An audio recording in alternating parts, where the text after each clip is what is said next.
नारायणं नमस्कृत्य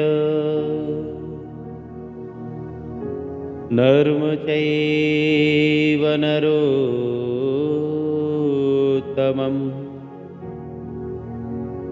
देवीं सरस्वतीं व्यासं ततो जयमुदीरयेत्।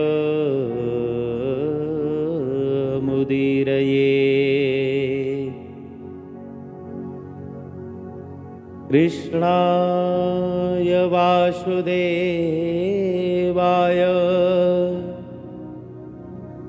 हरे परमात्मने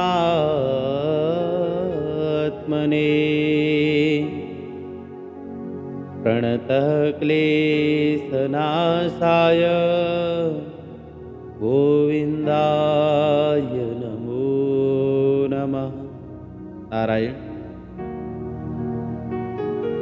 प्रातः स्मरणीय अर्चनीय वंदनीय परम पूज्यपाद अनंत विभूषित ममदेव श्री सद्गुरुदेव भगवान के उन दिव्य श्री चरण कमलों में हमारा बार बार साष्टांग दंडवत प्रणाम स्वीकार हो एवं सकल ब्रह्मांडों में जहाँ तहाँ विराजमान भगवान की सानंदमयी सत्संग कथा का श्रवण करने वाले सभी भगवान के प्रेमी श्रोता भक्तजनों का हम हृदय से बार बार अभिनंदन करते हैं, उनको प्रणाम करते हैं। आप सभी भक्तजन हमारे साथ इस समय श्रीमद् भगवत गीता रस रत्नाकर नामक टीका का श्रवण कर रहे हैं, जो परम पूज्य ब्रह्मलीन स्वामी श्री अखंडानंद सरस्वती जी महाराज के द्वारा इसका प्रवचन किया गया है और बहुत ही सरल और उत्तम भाषा में आप सभी भक्तों के बीच में हम इस शरीर रूपी यंत्र द्वारा इस श्रीमद् भागवत गीता जी के ज्ञान को आपके समक्ष प्रस्तुत कर रहे हैं। तो प्रथम अध्याय है जिसमें प्रसंग है कि संजय सबसे पहले जब धृतराष्ट्र पूछते हैं संजय से कि वहाँ धर्म क्षेत्र और कुरुक्षेत्र की भूमि में विशेष क्या हुआ है, तो संजय ने बताया तो कहाँ से शुरू किया। सबसे पहले दुर्योधन की चर्चा शुरू की। दृष्ट्वाथ पांडवानीकम व्यूढ़म दुर्योधनः तदा आचार्यम उपसंगम्य राजा वचनम ब्रवीत। संजय कहते हैं कि राजन दुर्योधन ने देखा कि पांडवों की सेना मोर्चे पर युद्ध शास्त्र की रीति से, धनुर्वेद की रीति से जहां तहां खड़ी हुई। दुर्योधन यदि पहले आचार्य द्रोण के पास जाकर के देखता तो दूसरी बात होती, लेकिन वो पहले सेना को देखता है और उसके बाद में अपने गुरुदेव आचार्य के पास जाता है। तो आप बताइए कि ये बात सीधी हुई कि उल्टी हुई। पहले गुरुजी के पास जाता और आज्ञा लेता, कहता कि महाराज हम अपनी सेना के दर्शन करें, आपकी आज्ञा चाहिए क्योंकि आप सेनापति हो। और गुरु द्रोणाचार्य जब आदेश देते कि जाओ बेटा दर्शन कर लो, वो बात अलग थी, लेकिन नहीं, वो तो पहले मनमुखी होकर के सेना का दर्शन करने के लिए गया और देख करके फिर गुरुजी के पास आया और आते ही बोला कि गुरुजी वाह, हमारी सेना की मोर्चाबंदी तो बड़ी जबरदस्त है, क्योंकि युवराज के पद पर उसका नाम चल रहा है लेकिन अपने आप को ही वो राजा मानता है दुर्योधन। ये महाभारत का युद्ध जो हो रहा है, ये दुर्योधन के कारण ही हो रहा है। तो आचार्य द्रोणाचार्य उसके गुरु हैं और सेनापति हैं और उनको खुश करना चाहता है, क्योंकि राजा का काम है रंजन करना, मन को प्रसन्न करना। तो असल में बात ये है कि द्रोणाचार्य जी को ही होना चाहिए था सेनापति, क्योंकि वही सबके शिक्षक हैं और वही सबसे बड़े थे। लेकिन उसने अपने शिक्षक को, गुरु को सेनापति नहीं बनाया, बल्कि सेनापति बना दिया किसको? भीष्म को। अब भीष्म पर भी उसका पूरा विश्वास था कि नहीं था, इसमें भी शंका है। जिसको अपने सेनापति पर शंका होए, तो बताओ भला वो अपने विजय की कामना कैसे कर सकता है? उसमें संशय ही रहेगा। तो दुर्योधन आचार्य जी के पास गया और बोला, राजा वचनम ब्रवीत। राजा दुर्योधन को उस समय जैसा बोलना चाहिए था वैसा ही बोला, माने अपनी राजनीति के अनुसार बोला। क्या बोला? और महाराज बोला क्या, वो तो अपने गुरुजी के ऊपर भी हुक्म चलाने लगा। लेकिन ये राजगिरी जो होती है ना, ये राजागिरी गुरुओं के ऊपर नहीं चलती, क्योंकि गुरुओं के संरक्षण में ही राज्य की सुरक्षा होती है। तो पश्यताम पांडपुत्राणाम आचार्यम महतिष्यमुमा व्यूढ़ाम द्रुपद पुत्रेण तब शिष्येण धीमता। इस श्लोक में आचार्य महतीम चमुमा, आचार्य शब्द तो पीछे चला गया और पश्यताम पांडपुत्राणाम, पश्य माने देखना, ये आगे आ गया। तो बोले कि देखो महाराज, इतनी बड़ी सेना है कि मैं पूरी सेना को देख नहीं सका, इसलिए आप देख लो। अच्छा भाई, बोले किसकी सेना है?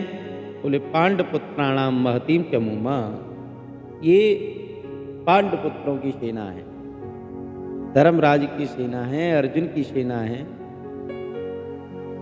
लेकिन ऐसा नहीं बोला वो, न अर्जुन की सेना बोला न धर्मराज की, वो बोला ये पांडु के पुत्रों की सेना है। तब शिष्येण द्रुपद पुत्रेण व्यूढ़ाम। और देखो महाराज,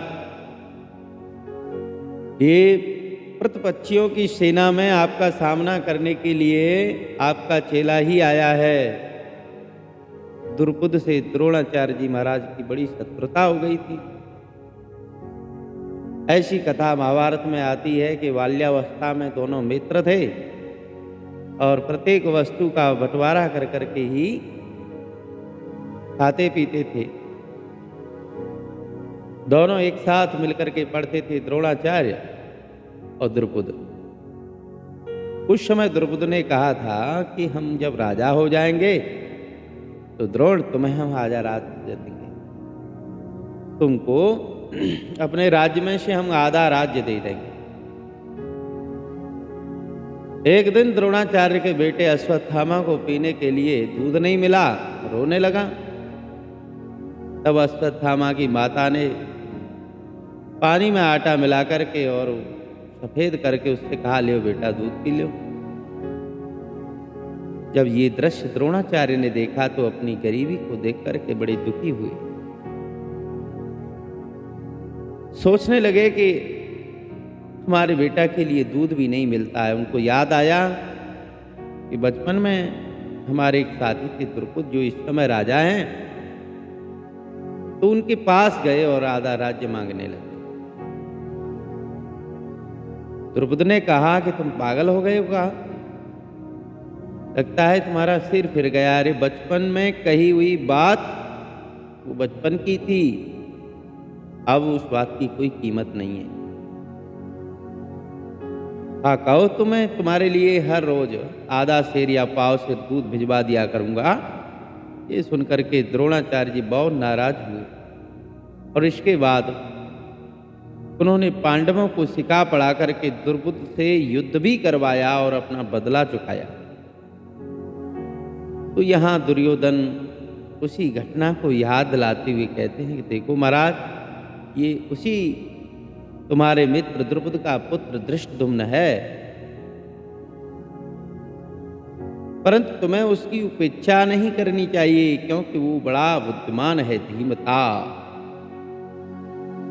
शत्रु को कभी छोटा नहीं समझना चाहिए। कहने का मतलब आग की छोटी सी चिंगारी जो है वो भी बड़ा बवंडर पैदा कर सकती है, बहुत बड़ी आग लगा सकती है। रिपुरुष पावक प्रभु अहे गनिय न छोट करी। और फिर महाराज इनकी सेना में जो बड़े बड़े सूरवीर हैं, बड़े बड़े बाणधारी हैं, महेश पासा, भीम अर्जुन के समान तो बहुत से हैं, युधान हैं, विराट हैं, द्रुपद हैं, और ये सभी के सभी महारथी हैं। दृष्ट के तो हचेकिता नकाश राजस्य वीरवान पुरुजित कुंत भोजस्य सैभ्यम च नरपुंगव। शैव्य भी बड़े महापुरुष हैं, युधामन्यु तो परम विक्रांत हैं, ये शत्रुओं को मार ही डालता है। और फिर देखो महाराज उत्तमौजा, सौभद्र, द्रौपदी, ये सब के सब महाबलवान इनके पक्ष में हैं। और दुर्योधन कहता है कि देखो इन सब वीरों की कथा हम सुनाने लगे तो महाराज फिर महाभारत कब होगा, इसलिए गीता में कुछ मुख्य नाम जो उल्लेख करके आगे बढ़ाए। तो जब दुर्योधन ने शत्रुपक्ष का वर्णन कर लिया तो अपने पक्ष के वीरों का भी वर्णन करने लगा। और यहाँ आप उसकी बोलने की शैली देखो। आप भी इस बात का ध्यान रखना कि कभी किसी पंडित या साधु की प्रशंसा करनी होए तो सबसे पहले आपको अपने सम्मुख उपस्थित व्यक्ति का ही नाम लेना चाहिए और ऐसा कहना चाहिए कि आप सबसे बड़े महात्मा हैं। इसलिए दुर्योधन कहता है कि भगवान भीष्मस्य कर्णस्य, हे महाराज हमारी सेना में प्रधान योद्धा आप हैं, भीष्म हैं, कर्ण हैं। यानी कि भीष्म जी जो महाबलवान हैं, महापराक्रमी हैं, उनको दूसरे नंबर पर ले लिया। एक नंबर पर द्रोणाचार्य को रख दिया। ये बोलने की राजनीति, यानी द्रोणाचार्य से बात हो रही है तो उनको प्रसन्न कर दिया, पहले नंबर पर उन्हीं को लिया। तो भगवान भीष्मस्य कर्णस्य, यानी आप तो आत्मा हैं, भीष्म प्राण हैं और कर्ण इंद्रियां हैं। फिर कहता है कृपस्य समतिंजय, कृपाचार्य हैं, अश्वत्थामा हैं, विकर्ण हैं, सोमदत्त के पुत्र हैं और तथा अन्य भी बहुत से शूरवीर हैं। आप देखो यहाँ आसुरी संपत्ति की बात आ गई तो पांडवों के साथ तुलना कर लो। दुर्योधन कहता है कि महाराज मदर्थे त्यक्त जीविता, यानी कि ये सब युद्ध में मेरे जो पक्ष में आए हैं ये मेरे लिए अपने जीवन का परित्याग करने के लिए आए हैं, माने ये सब मर करके भी हमको जिंदा रखना चाहते हैं। और इसके विपरीत जो दैवीय संपदा है उसमें अर्जुन क्या कहता है? अर्जुन कहता है कि महाराज जिनके लिए मैं लड़ना चाहता हूँ वे प्राण और धन का परित्याग करके आए हैं, यानी कि इन अपने संबंधियों को सुखी करने के लिए तो मैं युद्ध करना चाहता हूँ और ये अपने प्राण और धन का त्याग करके आए हैं। ये सामर्थ्य कांचितम नो राज्यम भोगा सुखानि च। अर्जुन लोगों की भलाई के लिए युद्ध करना चाहते हैं, धर्म के लिए युद्ध करना चाहते हैं, और दुर्योधन ये स्वार्थ के लिए अपने लिए युद्ध करना चाहते हैं। और दोनों सेनाओं में बड़े बड़े युद्ध विशारद हैं। इसके बाद दुर्योधन कहता है कि अपर्याप्तम तदस्माकम फलम भीष्मा विरक्षितम। टीकाकारों ने इसके अर्थ पर बड़ी बड़ी उड़ानें भरी हैं। और उनके अनुसार मानो द्रोणाचार्य ने पूछा कि भाई तुम्हारा बल कैसा है, तुम्हारी सेना कैसी है दुर्योधन? तो दुर्योधन ने कहा महाराज सेना तो बहुत बढ़िया थी, पर क्या करें भीष्म जैसे बूढ़े इसके सेनापति बना दिए गए हैं, इसलिए अपर्याप्त है। अरे भाई भीष्म और भीम की तुलना करोगे तो ये देखोगे कि भीम से भीष्म बड़े हैं।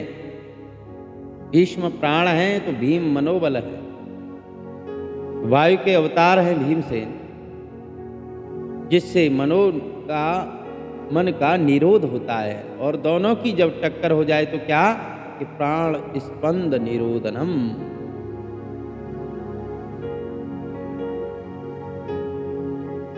दुर्योधन के कहने का तात्पर्य यही है कि हमारा बल, हमारी सेना ऐसी है कि इसको कोई हरा नहीं सकता। क्यों नहीं हरा सकता? बोले इसकी रक्षा करने वाले भीष्म हैं। पर्याप्तम तुदमेते साम बलम भीमा विरक्षितम।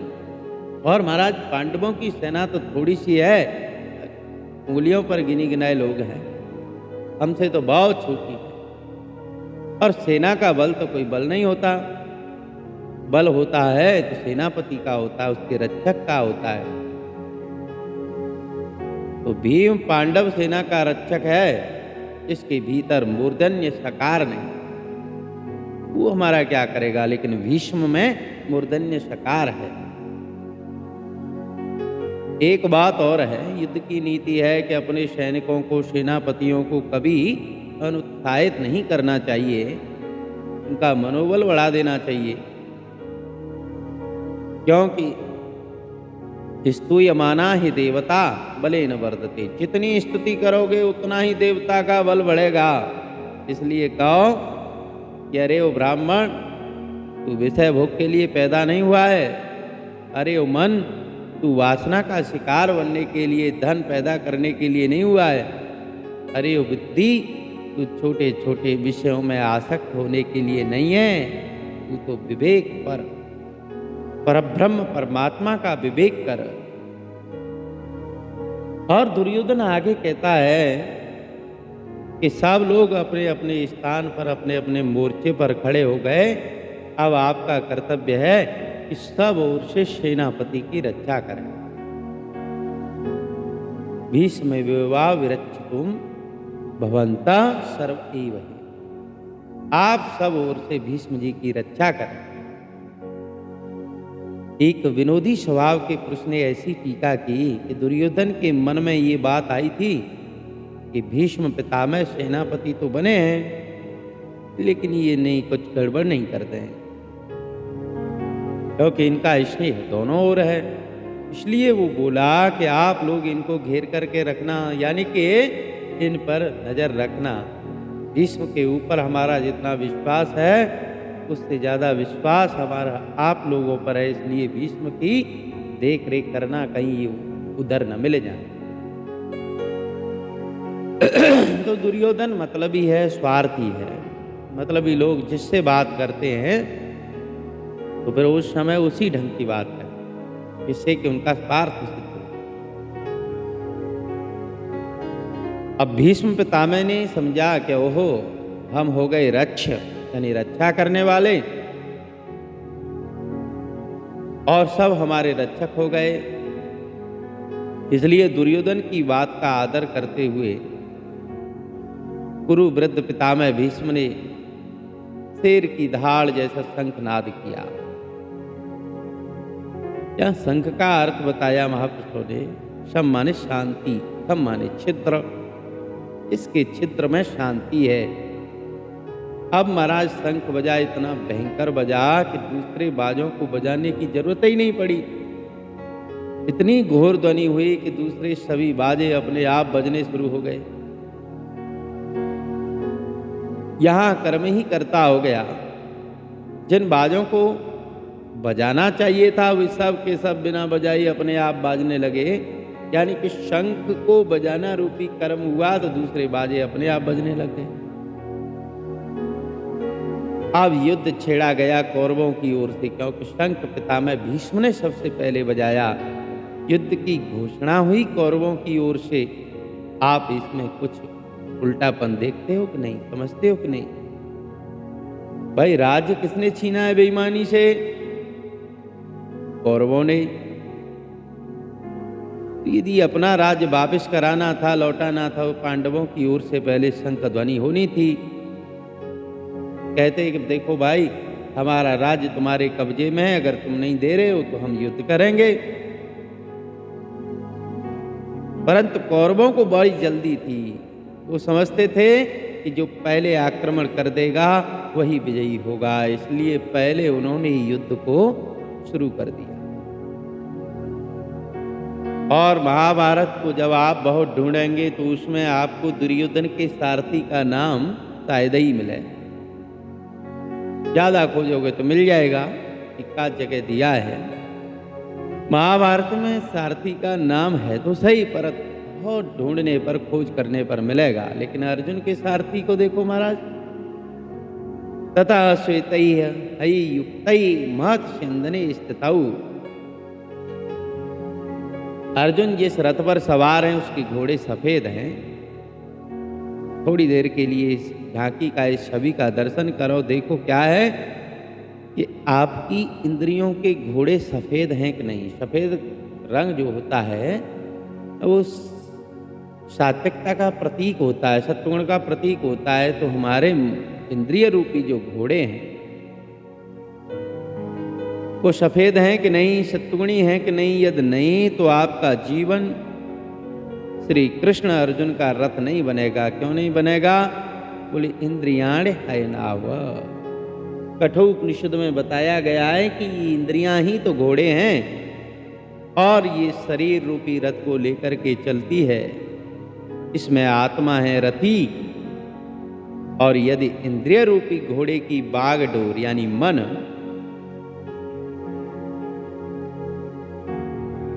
चेतन के हाथ में न होए तो फिर क्या दशा होगी? आगे चल करके गीता में आवेगा, इंद्रियाणाम हि चरिताम यत मनो अनुविधीयते तदस्य हरत प्रज्ञां वायो नावमंबसी। ये मन के साथ इंद्रियों का मिलना होता है, बस उधर ही मन क्या चला जाता है। तो आपके आगे आगे इंद्रियां चलेंगी, पीछे पीछे मन चलेगा, और मन के पीछे बुद्धि चलेगी। अब यदि जिधर घोड़े जाएं उधर सारथी जाएगा तो मर जाएंगे कि नहीं, आप बताइए। ऐसे में उचित यही है कि जिधर सारथी ले जाए उधर ही घोड़ों को जाना चाहिए। और फिर इंद्रियां होनी चाहिए श्वेत यानी सत्वगुणी, उज्ज्वल, निर्मल और सात्विक। केवल एक इंद्रिय नहीं बल्कि सभी इंद्रियां सात्विकता की ओर जानी चाहिए। अब आगे बताते हैं सारथी किसे कहते हैं।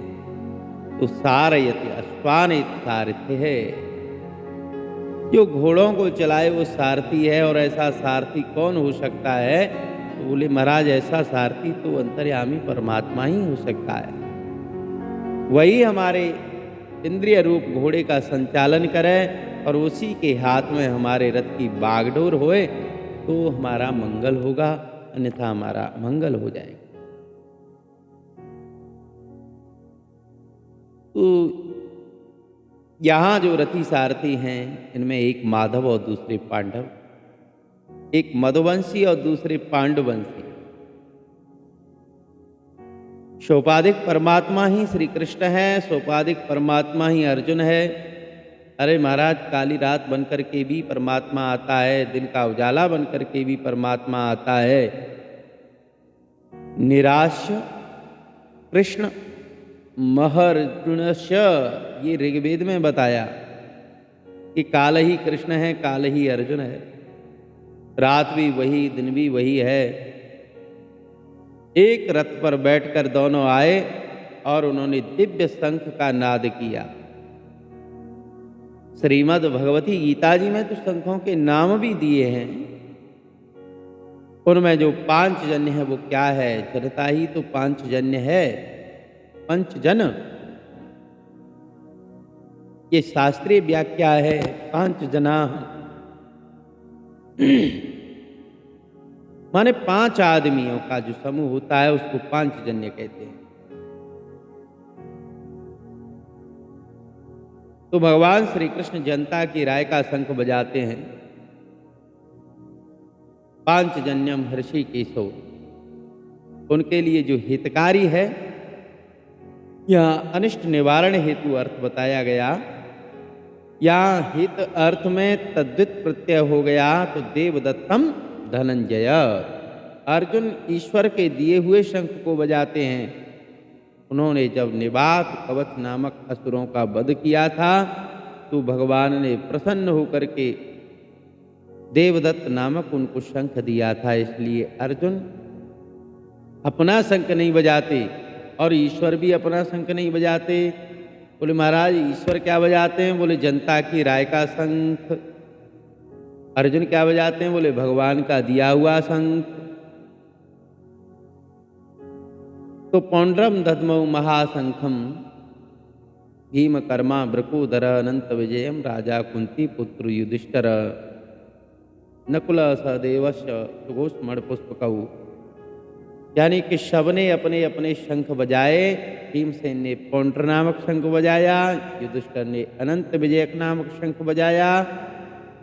मानो वो बोले कि जय हमारी नहीं होगी, अगर जीत होगी विजय होगी तो श्री कृष्ण की होगी, और जीत का सहरा जो है ये हमारे सिर पर नहीं श्री कृष्ण के सिर पर होगा।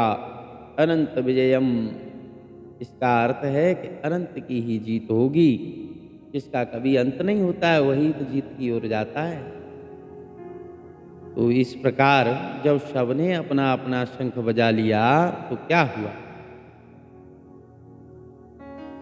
देखो यही कौरवों की पराजय शुरू हो गई। जितने भी कौरव सेना में लोग थे वो शव मरे तो नहीं, लेकिन हार्ट प्रॉब्लम उनको हो गई, उनकी हृदय की धड़कन बढ़ गई। घोषो धार्तराष्ट्राणाम हृदयान व्यदारयत नभस्य पृथ्वीम चैव तुमलो व्यनुनादयन्।